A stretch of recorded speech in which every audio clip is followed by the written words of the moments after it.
औज़ुबिल्लाहि मिनश्शैतानिर्रजीम बिस्मिल्लाहिर्रहमानिर्रहीम अस्सलामु अलैकुम वरहमतुल्लाहि वबरकातुहू। इंग्लिश के लेक्चर नंबर 1 के साथ मैं हूं तारिक हुसैन। आज हम डिस्कस करेंगे इंग्लिश सेंटेंस स्ट्रक्चर्स के बारे में। इंग्लिश सेंटेंस स्ट्रक्चर्स किसी भी ज़बान को सीखने के लिए सबसे जो अहम चीज़ है जुमले बनाने की सलाहियत है।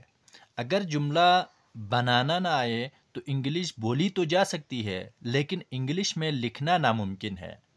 इंग्लिश में जुमला बनाने के लिए, यानी जुमले जिसे सेंटेंस कहते हैं, वो बनाने के लिए सादा कानून है।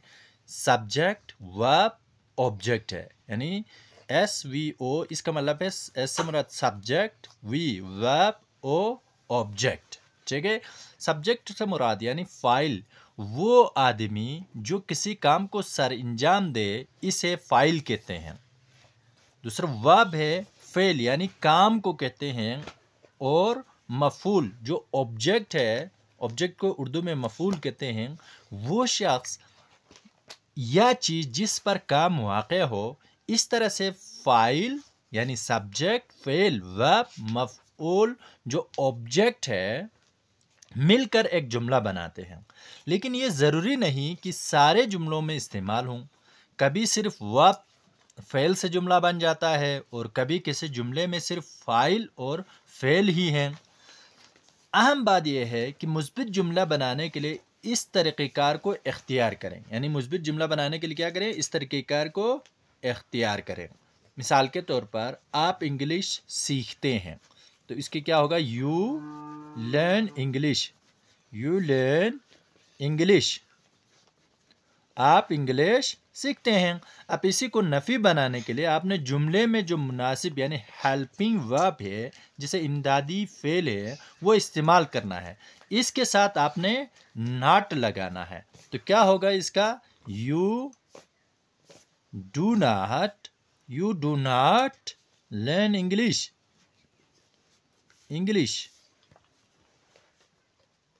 अब देखो इसमें क्या आ गया, सब्जेक्ट आ गया, फिर उसके बाद हेल्पिंग वर्ब में डू या डस होगा। इसका मैं आपको बता देता हूँ, डू या डस का।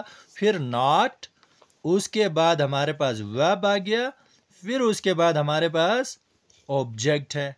ठीक है, अब ये डू और डस कहाँ पे होगा, डू और डस देखें।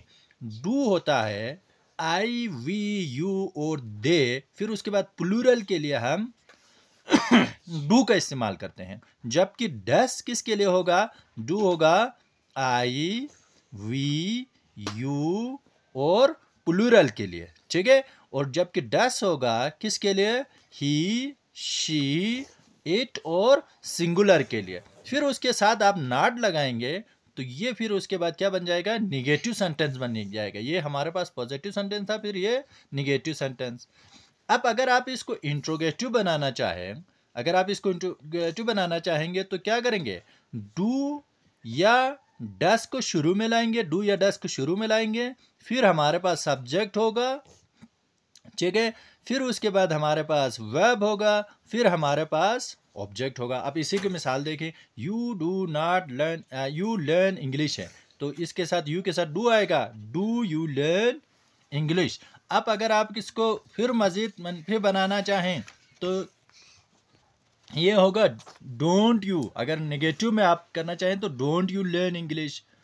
अगर जुमलों में कब, क्यों, कहाँ, कैसे और क्या पाया जाए तो उनमें क्या करेंगे, WH प्लस हेल्पिंग वर्ब लगाएंगे। WH प्लस हेल्पिंग वर्ब, क्या, WH plus helping verb. WH से क्या मुराद है, WH से मुराद ये है कि when, what, where, ठीक है, why, इस तरह के जो क्वेश्चंस हैं उनको हम WH क्वेश्चंस कहते हैं। मिसाल के तौर पर why do you learn English, इसके क्या होगा, WH से मुराद हम ये बना सकते हैं, why do you learn English, learn English।